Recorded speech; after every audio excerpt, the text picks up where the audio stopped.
రాజన్న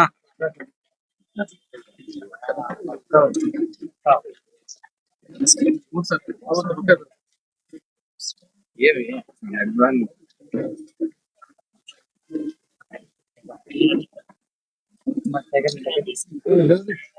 ఆడే ఉంది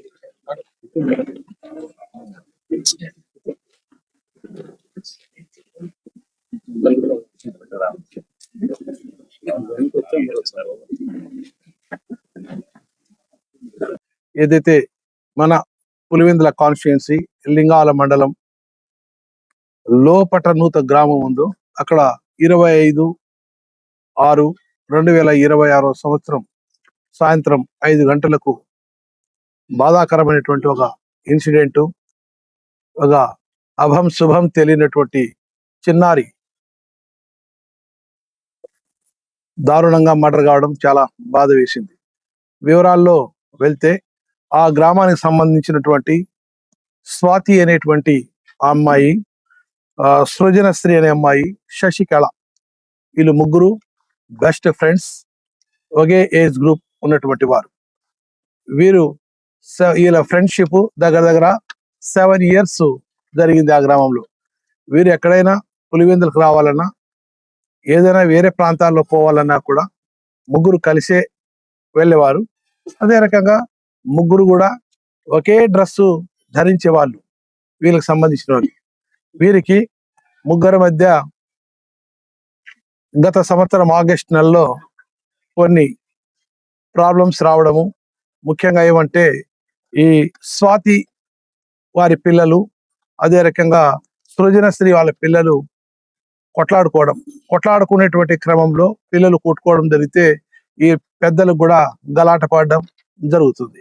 గలాట పడేటువంటి క్రమంలో వీరు ఎవరైతే సృజనశ్రీ ఉన్నారో, శశికళ అనే అమ్మాయి ఉందో, ఆ అమ్మాయి ఇద్దరు ఒక బ్యాచ్ గా ఉండడము, వీళ్ళిద్దరూ స్వాతి అనేటువంటి అమ్మాయికి దూరం పెట్టడం జరిగింది. 7 years ఈ ఫ్రెండ్షిప్ లో నన్ను దూరం చేస్తారా అనేటువంటి మనసులో పెట్టుకొనేసి క్రమంగా ఈ సృజనశ్రీ వాళ్ళ ఇంటికాడ స్వాతి రెడ్డి ఇద్దరు పక్క హౌసెస్ ఉంటాయి.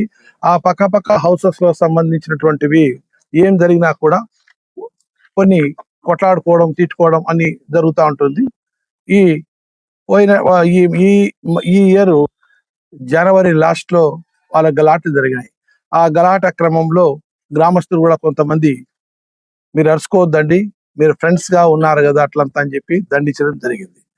24/2/2026 సంవత్సరం రోజు వీళ్ళు ఎవరైతే సృజనశ్రీ ఉన్నారో వారి భర్త రామాచారి, అదే రకంగా వాళ్ళ అత్తగారైన లక్ష్మీదేవి గారు, ఈ పక్క ఏ పార్టీకి సంబంధించినటువంటి స్వాతి వాళ్ళ భర్త వెంకటరామరెడ్డి, వీరిపైన సబ్ ఇన్స్పెక్టర్ గారు 160 కేసు నమోదు చేసిన తర్వాత వారిని ఎంఆర్ఓ కోర్టులో కూడా బౌండర్ చేయడం జరిగింది. అంతటితో ఆగక ఒక 2-3 ఇన్సిడెంట్లు పంచాయతీలు చేసుకోవడం ఉండడం వల్ల సబ్ ఇన్స్పెక్టర్ గారు యాంటిసిపై చేసి ఆ 2 హౌసెస్ కి కెమెరాలు కూడా బిగించడం జరిగింది. ఎవరిది తప్పున్నా కూడా మేము యాక్షన్ తీసుకుంటాము అట్లంతా అని చెప్పి ఉద్దేశంతో చేసినారు. వాళ్ళు ఈ రకమైనటువంటి సబ్ ఇన్స్పెక్టర్ ఎవరైతే అక్కడ మన రెడ్డి గారు ఉన్నారో, వారు జగదీశ్వర్ రెడ్డి గారు ఉన్నారో, చర్య తీసుకున్న తర్వాత ఒక 4-5 months అక్కడ ప్రాబ్లం రాలేదు. కానీ 25/6/2026 మన తేదీన 5 గంటలకు లక్ష్మీదేవమ్మ, ఈ అమ్మాయి నిత్విక అనేటువంటి అమ్మాయి, చిన్న 4 years అమ్మాయి, వారిద్దరూ బజార్కి వెళ్తారు. బజార్కి వెళ్ళేటువంటి క్రమంలో అదే సమయంలోనే ఈ స్వాతి అనేటువంటి అమ్మాయి కూడా ఈ మొహరం పండగ వస్తూ ఉంటుంది. ఆ మొహరం పండగ సందర్భంగా ఈ ఏదైతే ఇంటి ముందర ఆవు పేడ దాన్ని తీసుకొని కల్లాపు చదువుతారనమాట, అంటే అలుపుతా అంటారు, అది తీసుకురాదామని పోతుంది. ఈ అమ్మాయిని వదిలేసి వాళ్ళ అవ్వగారు జేజీ గారు ఏం చేస్తారంటే, అదే వాళ్ళ ఫ్రెండ్స్ వడ్డర కులానికి సంబంధించినటువంటి హౌసెస్ కొద్ది దూరం ఉంటే ఈ అమ్మాయిని వదిలేసి అక్కడ ఆ పెద్ద అమ్మ, ముసలాయమ్మ అక్కడ వెళ్తుంది.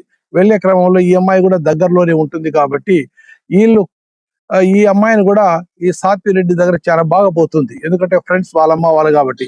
ఈ అమ్మాయిని తీసుకొని పోవడము, ఏదైతే ఆ ఊర్లో ఉన్నటువంటి లక్ష్మయ్య వాళ్ళ బాత్రూమ్ లో ఒక వాటర్ డ్రమ్ముతో కలిసినటువంటి వాటర్ కంటెంట్స్ తో వాటర్ ఉంటుంది. ఆ వాటర్ లో ముంచి చంపేయడం జరుగుతుంది. ముంచి చంపేసిన తర్వాత మరి ఆమె బాత్రూమ్ గెడేసేసి బాత్రూమ్ లోనే ఉన్నటువంటి వాటర్ లో పాపను వదిలేసి మెల్లగా వచ్చేస్తుంది. ఆ సందర్భంలో ఒక ఐ విట్నెస్ రమాదేవి అనేటువంటి ఆమె చూస్తుంది. ఈ అమ్మాయి కూడా వెళ్ళిపోయి తన క్రమేణా హౌస్కి వెళ్ళిపోతుంది. ఆ పేడ తీసుకునేసి వెళ్ళిపోతా ఉంటుంది. ఈ ఈ నిత్విక అనేటువంటి అమ్మాయి వాటర్ డమ్లోనే మునిగిపోయి చచ్చిపోయి ఉంటుంది. ఈ జరుగుతా ఉంటే నా కూతురు ఎక్కడ, నా కూతురు అని చెప్పి తల్లి జయశ్రీ గారు, జయశ్రీ ఆమె వచ్చి తన బిడ్డ ఎక్కడంత చెప్పాలకుండా చాలా బాధపడుతూ సందులు గొంతులంతా తిరుగుతూ ఉంటుంది. కానీ అక్కడ ఎవరైతే రమాదేవి ఉంటుందో నాకు డౌట్ ఉందమ్మా, ఒకసారి ఎవరైతే ఆ బాత్రూమ్ దగ్గర అమ్మాయి ఉన్నింది అక్కడ నుంచి స్వాతి అనేటువంటి ఆమె వస్తా ఉన్నింది, కాబట్టి ఒకసారి పోయి చూడుపో అని అంటుంది.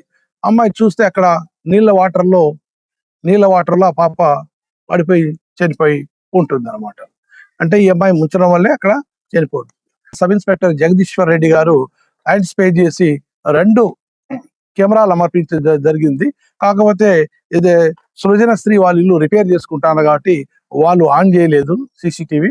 బట్ ఇక్కడ ఈ సంబంధించినటువంటి ఈ అమ్మాయి ఇంట్లో క్లియర్ గా ఈ క్లూస్ టీమ్ ఎవరైతే మా క్లూస్ టీమ్ సంబంధించినటువంటి హెడ్ కానిస్టేబుల్స్ నూరు అండ్ రామ్ రమేష్, ఈ హెడ్ కానిస్టేబుల్స్ ఎస్పీ సార్ పంపించినటువంటి టీం అంతా ఈ టీవీలు మొత్తం సీసీటీవీలంతా క్షుణ్ణంగా పరిశీలిస్తే అమ్మాయి యొక్క రాకపోకలు క్లియర్ గా ఆ బాత్రూమ్ దాకా పోవడం, మళ్ళా వెనక్కి రావడము ఈ రకంగా క్లియర్ గా కనపడతా ఉంది. సో డాగ్ యొక్క ట్రాకింగ్ ఇవన్నీ అయిన తర్వాత వాళ్ళు విచారించిన తర్వాత క్లియర్ గా ఈ రోజు మనం ఆమెను అరెస్ట్ చేయడం జరిగింది.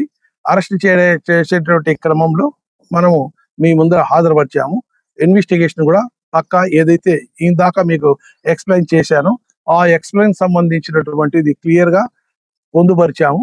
ఈ కేసులో ఛార్జ్ షీట్ కూడా త్వరగా వేసి ఇన్వెస్టిగేషన్ కంప్లీట్ చేసి ఛార్జ్ షీట్ సాధ్యమైనంత వరకు పర్సనల్ గా మా న్యాయ సలహా, మాకు కూడా ఏపీపీస్ అంతా పబ్లిక్ ప్రాసిక్యూటర్స్ ఉంటారు, మా పై అధికారులను సంప్రదించి ఈ కేసు ప్రత్యేకమైనటువంటి కేసుగా పరిగణించి ఈ కేసును దోషి ఎవరైతే అమ్మాయినికి పాప విషయంగా చంపిందో అమ్మాయికి శిక్ష పడేటువంటిగా మన భారతీయ చట్టాలు ఉండేటువంటి అత్యున్నతమైన ఏదైతే శిక్ష ఉంటుండే ఆ శిక్ష పడేదానికి శాయశక్తుల మేము కృషి చేసి ఈ కేసు సాధ్యమైనంత వరకు ట్రయల్ కూడా జరిగేటట్టుగా మా వంతు కృషి చేస్తామన్నమాట.